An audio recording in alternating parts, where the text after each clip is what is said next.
Assalamualaikum warahmatullahi wabarakatuh. Halo semuanya, perkenalkan nama saya Sartika Marani dari kelas 12 MIPA 4. Di sini saya akan menjelaskan dan membuat video laporan praktikum biologi, bioteknologi mengenai pembuatan yogurt. Pada laporan kali ini saya dibimbing oleh Ibu Guru Biologi yaitu Ibu Evi Sukianti MPD. Selamat menyaksikan semuanya. Dalam laporan video ini, ada beberapa kerangka yang akan saya jelaskan di dalam video ini. Yang pertama adalah judul, yang kedua ada tujuan, yang ketiga ada dasar teori, yang keempat alat dan bahan, kelima langkah kerja, keenam kesimpulan, ketujuh hasil, dan yang terakhir dokumentasi dari hasil laporan ini. Tujuan dari praktikum ini adalah yang pertama, mengetahui penerapan bioteknologi konvensional dalam kehidupan sehari-hari. Yang kedua adalah mengetahui cara pembuatan yogurt. Dasar teori dari laporan praktikum kali ini adalah bioteknologi konvensional merupakan bioteknologi sederhana yang menggunakan mikroorganisme berupa bakteri dan jamur untuk mengubah bentuk atau kandungan gizi pada produk tertentu. Salah satu hasil produk bioteknologi konvensional adalah yogurt. Produk ini akan saya Yogurt adalah olahan susu yang dipanaskan dan difermentasi bersama dua jenis bakteri, yaitu Lactobacillus bulgaricus dan Streptococcus thermophilus. Bakteri dari lapisan perut domba ini, kedua bakteri itu dapat mengentalkan susu yang kemudian menjadi yogurt. Panas yang menyebabkan bakteri prebiotik berkembang biak yang menciptakan beberapa yogurt dengan rasa masam. Nah, kali ini saya akan membuat tata caranya. Selamat menyaksikan.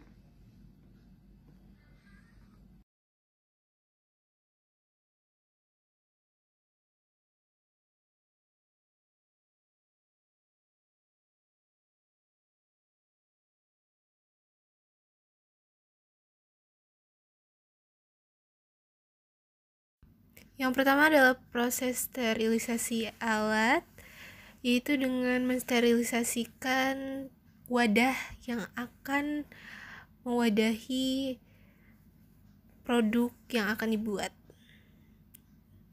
dengan suhu tertentu pada air panas. Lalu yang kedua adalah proses pasteurisasi, yaitu proses memasak susu dengan suhu 43 derajat Celcius.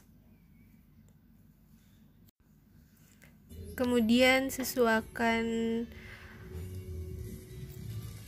mendidih di suhu 43 derajat Celcius seperti ini. Kemudian matikan kompor jika sudah. Lalu masukkan susu pada suhu tersebut ke wadah yang sudah disterilisasikan. Kemudian ketika susu sudah masuk ke dalam wadah, lalu masukkan yogurt plain.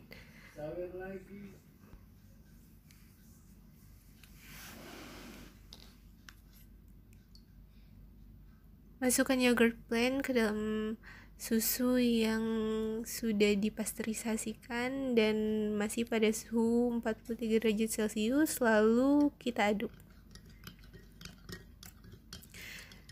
Setelah diaduk dan merata, susu dan yogurt yang sudah disatukan ini akan ditutup dengan menggunakan penutup. Saya menggunakan plastik dengan karet untuk menutup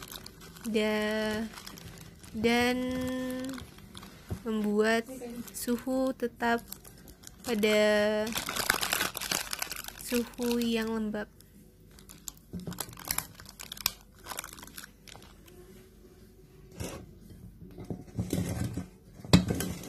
Kemudian saya siapkan tempat untuk menyimpan produk tersebut yang sudah dilapisi oleh kain agar kelembapannya tetap terjaga.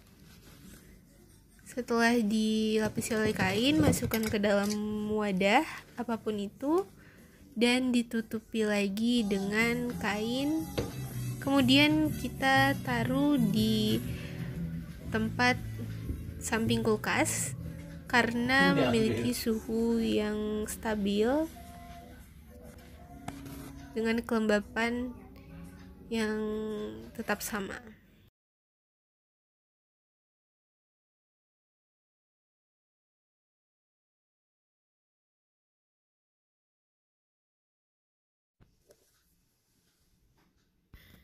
Ini adalah hasil akhirnya. Mari kita buka.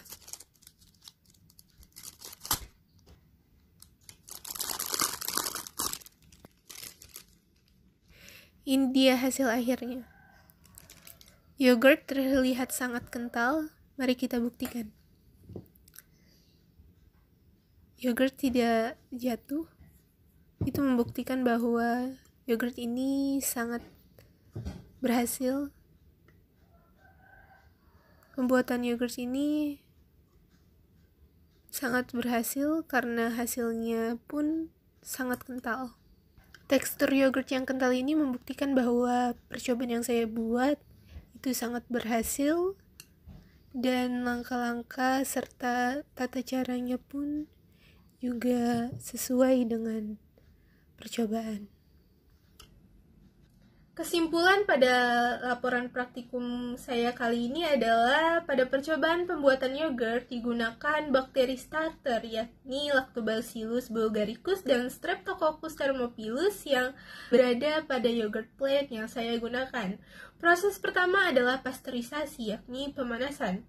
Pasteurisasi ini bertujuan untuk mematikan organisme pencemar atau bakteri patogen dan menghilangkan oksigen sehingga memacu pertumbuhan bakteri asam laktat, memecah beberapa zat dan memacu perubahan kimiawi yang menghasilkan faktor-faktor untuk laktobasili, misalnya senyawa sulfihidril mengendapkan albumin dan globulin yang kemudian bertindak sebagai kasein sehingga akan menambah kandungan protein. Perlakuan ini akan menambah bahan kering dan kekentalan yogurt. Kemudian suhu diturunkan hingga 43 derajat Celcius. Hal ini bertujuan untuk memberikan kondisi yang optimum bagi pertumbuhan bakteri starter. Pertumbuhan bakteri starter lalu dicampur dengan susu yang sudah dipasteurisasi. Ketika starter ditambahkan adalah campuran bakteri asam laktat, dilakukan sebanyak 2% sampai 5%. Kemudian dilakukan penambahan larutan gula pada susu yang telah ditambahkan bakteri starter. Penambahan larutan ini untuk memperpanjang daya simpan. Kemudian dilakukan inkubasi, bertujuan untuk memberikan kondisi yang sesuai dengan kondisi pertumbuhan bakteri. Masa inkubasi pada suhu yang tetap sekitar 43 derajat Celcius dan pada kondisi yang lembab. Masa inkubasi pada pembuatan yogurt kali ini bisa 4-8 jam ataupun 24 jam. Hasilnya tentu akan berbeda. Kekentalannya pun akan berbeda karena pada saat proses inkubasi dan fermentasi bakteri membutuhkan waktu untuk fermentasi. Pada praktikum kali ini yogurt merupakan produk fermentasi dari susu dan bakteri. Pemanasan susu dilakukan untuk menurunkan potensial campuran dan menghasilkan dan menguntungkan untuk perkembangan bakteri yang dimasukkan sebagai inokulum. Tekstur yang dihasilkan akan menggumpal pada yogurt, diakibatkan oleh kegiatan enzim yang terbentuk dari asam oleh Lactobacillus dan Streptococcus thermophilus. Kedua bakteri tersebut yang memacu pembuatan yogurt. Hasil dari percobaan kali ini adalah yogurt akan memiliki tekstur yang menggumpal karena proses fermentasi dan diakibatkan oleh kegiatan enzim dan terbentuknya asam laktat oleh kedua bakteri tersebut, yaitu Lactobacillus bulgaricus dan Streptococcus thermophilus. Hasilnya akan berbeda-beda pada setiap yogurt tergantung jangka waktu fermentasinya. Hal ini bertujuan untuk membuat produk yang tahan lama.